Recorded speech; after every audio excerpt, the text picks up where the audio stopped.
Good morning. Is everybody comfortable in their seats right now? Good, because you're about to not be. First of all, I'm going to start with something very ordinary, and I promise I'll make it uncomfortable. If you're from Delhi or any other major city, you've woken up on a winter morning, looked outside that window, and had a moment of confusion where you're not sure whether it's fog or smog. So you check the AQI like it's the weather and go, oh, it's 400 today, which is terrifying, but also somehow still in routine. We still go to school, we still go to the office, and we still tell kids, don't run around too much. And at some point, we just stop asking why any of this is acceptable at all. Here is what I have realized. Human beings are incredible at adapting to discomfort, but absolutely terrible at questioning the systems that create it. Now, I'm not here to make you comfortable. I'm here to make you slightly uneasy, because discomfort is usually the moment thinking actually begins. Right now, the world is shaped by two massive forces we prefer to discuss separately because it makes conversations easier: climate and conflict. We treat it like a multiple choice question with only one correct answer.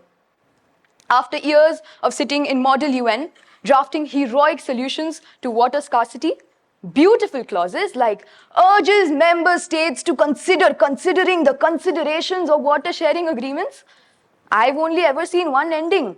The resolution died, vetoed, amended into nonsense, or simply lost because the delegate of France went out for samosas and never came back. That's when it hit me. The world isn't run on policy documents or beautifully worded resolutions. It's run on policy, scarcity, fear, panic, and whatever's left in the national budget after someone decides, fighter jets feel so emotionally reassuring right now. When climate change takes away water, fertile land, predictable weather, societies don't respond like Hermione Granger calmly raising their hand. They respond like Marvel's Hulk, stressed, reactive, aggressive, and very, very bad at long-term planning. Crops fail, people migrate. People migrate, host regions panic. Host regions panic, governments lose legitimacy, and a power vacuum opens up. And historically speaking, as we all know, power vacuums never stay empty for long. But the cycle doesn't end there. War feeds straight back into the climate breakdown. Modern warfare burns forests, explodes oil wells, contaminates soil and water. And when the fighting finally seems to stop, reconstruction emissions make the planet pay all over again. It's like in a Bollywood movie where every single attempt to fix something somehow makes the situation worse. And when you finally think the situation couldn't get any more worse, you remember, nuclear weapons exist. Great, exactly what we need, right?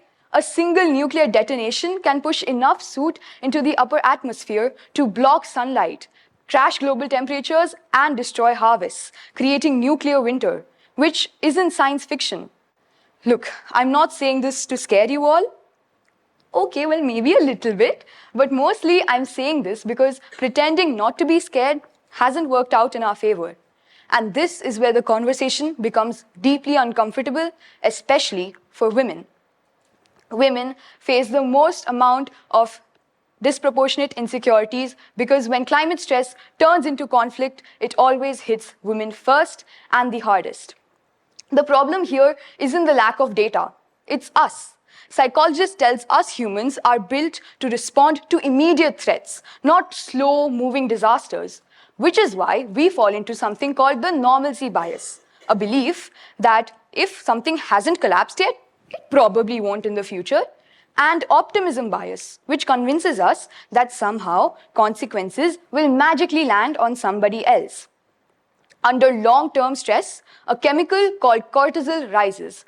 Reasoning collapses and societies slip into group thinking. Confidence starts mattering more than correctness. When climate stress turns into conflict, women are always hit first and the hardest. In drought regions, women are pulled out of school to walk further regions for water. In conflict areas created by water and food scarcity, rates of gender-based violence increase sharply. In refugee camps created by war, driven by climate change, women face disproportionate insecurity, limited healthcare, and almost no political voice. This isn't accidental, it's structural. Climate conflict exposes inequalities. It doesn't create them, but it amplifies them. So, basically, women's rights, peace, and climate justice aren't separate conversations. They are the same conversation packaged into one, somehow still pretending to be unique and different and not like the others. But what do we do with all of this discomfort? The problem isn't that we don't know enough. The problem is that we are too comfortable. Comfortable breathing toxic air. Comfortable watching wars happen somewhere else, and comfortable treating climate and conflict as two abstract ideas instead of one lived reality. History doesn't move when people are comfortable. It moves when we are uncomfortable long enough to demand better. Being uncomfortable doesn't mean being hopeless. It means refusing to look away. It means demanding that climate policy include peace policy, and that security actually means food, water, clean air, and education, not just weapons, and that the systems claiming to protect us are actually held accountable for the damage they cause. Because we are not facing 2, 3, 4 separate crises. It's one feedback loop. And until we get comfortable being uncomfortable, we'll keep asking the wrong question. So, I'll end where I began. Is everybody comfortable in their seats right now? That was never the plan. Thank you.